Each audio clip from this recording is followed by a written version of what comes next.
ചേട്ടാ സൈഡ് നിൽക്ക് സൈഡ് നിൽക്ക് സൈഡ് നിൽക്ക്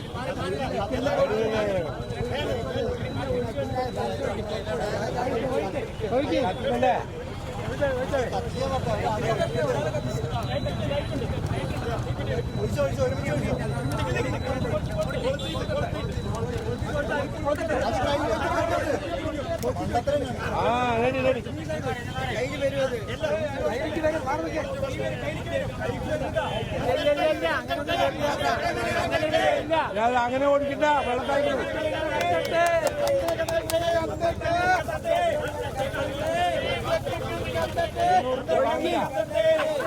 നമ്മുടെ നാളെ കത്തട്ടെ കത്തട്ടെ മദ്യ കുപ്പി കത്തട്ടെ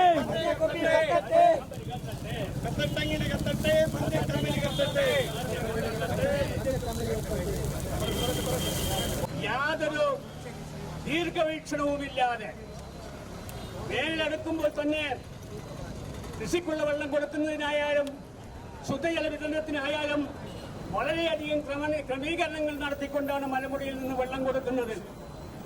അത് നിർത്തലാക്കിക്കൊണ്ട് മദ്യം നിർമ്മിക്കാൻ ഒരു സ്വകാര്യ കമ്പനിക്ക് അനുമതി നൽകുന്നത് ഇവിടുത്തെ കർഷകരെ, ഇവിടുത്തെ പാലക്കാടിലെ പാടശേഖരങ്ങൾ മുഴുവൻ ഉണക്കത്തിലെത്തിക്കും.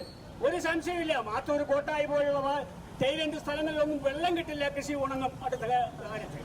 ഈ കഴിഞ്ഞ വിളയ്ക്ക് തന്നെ എത്ര ക്രമീകരിച്ചിട്ടാണ് വെള്ളം കൃഷിക്കാർക്ക് കിട്ടിയത് എന്ന് മാത്രമല്ല, ഈ കൃഷിക്കാർ 20,000 ഏക്കർ കൃഷി ഈ മലമ്പുഴ ഡാമിലെ വെള്ളം ഉപയോഗിച്ച് ഇലപ്പുള്ളിയിൽ മദ്യശാല സ്ഥാപിക്കുകയാണെങ്കിൽ ഈ 20,000 ഏക്കർ കൃഷി നശിച്ചു പോകും. കർഷകർ അത് മനസ്സിലാക്കേണ്ടത് ഒരു കാര്യമാണ്, നിസ്സാരമായ ഒരു കാര്യമല്ല. എന്റെ സുഹൃത്ത് ഇവിടെ സൂചിപ്പിച്ചതുപോലെ മദ്യ കമ്പനി എവിടെയോ കൊണ്ടുപോയിക്കോട്ടെ, മാനം കറുത്താല് വെള്ളപ്പൊക്കം ഉണ്ടാകുന്ന ജില്ലകളൊക്കെ ഉണ്ടല്ലോ കേരളത്തില്, വേണമെങ്കിൽ അങ്ങോട്ട് കൊണ്ടുപോട്ടെ. മദ്യവും ലോട്ടറിയും കൊണ്ട് നിലനിൽക്കുന്ന ഒരു ഗവൺമെന്റ് അല്ലേ ഇത്? അതുകൊണ്ട് അത് കൊണ്ടുപോയിക്കോട്ടെ, നമുക്ക് വിരോധമില്ല.